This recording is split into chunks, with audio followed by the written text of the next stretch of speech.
So it occurs to me that I should probably keep a record of this so that I don't forget about it, which I don't think I would, but maybe it could be something helpful for someone else too.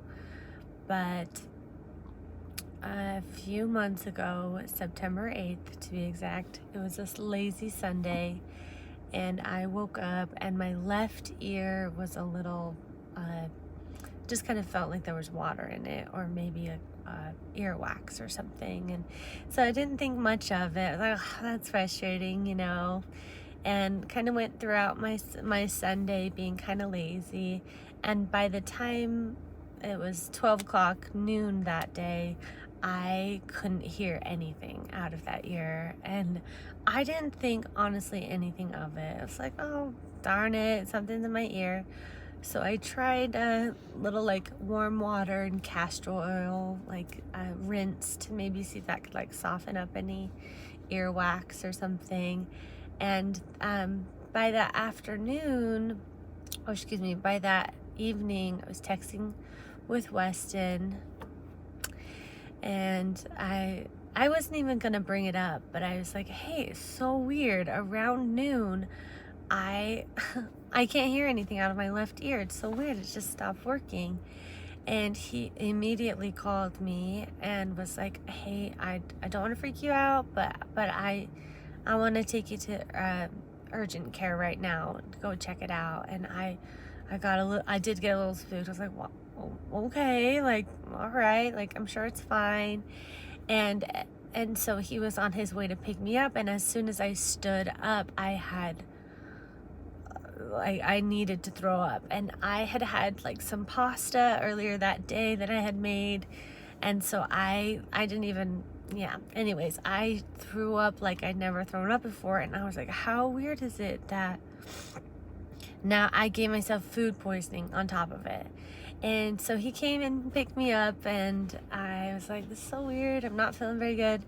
And as soon as we got to the urgent care and we were going into register, we got up to the table, and I was like, well, I can't wait. So I ran to the restroom and I threw up again, and it happened 2 or 3 more times, and it was so strange. And anyways, so we finally get back into the urgent care doctor, and he takes a look at my ear, and he's like, it looks perfect. It looks great. It looks there's nothing clogging it or anything like that. It might have to do with something with the inner ear, and that's where that vertigo and that sickness is coming from. I was like, makes sense. So that's where your balance comes from, is that inner ear. And so I was like, totally makes sense. And so we went, and I honestly still didn't think much of it. Weston was really worried, and totally took care of me. And the next day, I took the day off of work, and he did too, and he got me an emergency appointment with an ENT doctor just to go check it out.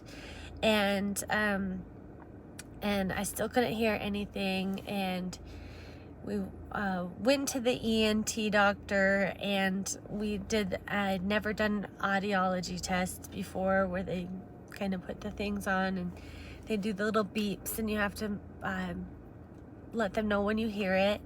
And I truly didn't think it could be much. But then the audiologist left the test with the doctor, and was like, okay, the doctor will come explain the results. And the doctor came in, no offense, zero tact or anything. He was like, yeah, so it looks like you're at 0% with that left ear. It's not registering any frequencies. And sometimes this happens. We don't know why. It could be a virus. It could be an injury to that eardrum. But it could come back. It could not. And so that's just kind of where we're at with that. And it was really scary because I hadn't even comprehended that could have been an option. Especially with where my balance is concerned, and teaching dance and yoga and musical theater, I was like, oh my gosh, it's my whole life. And it was really scary.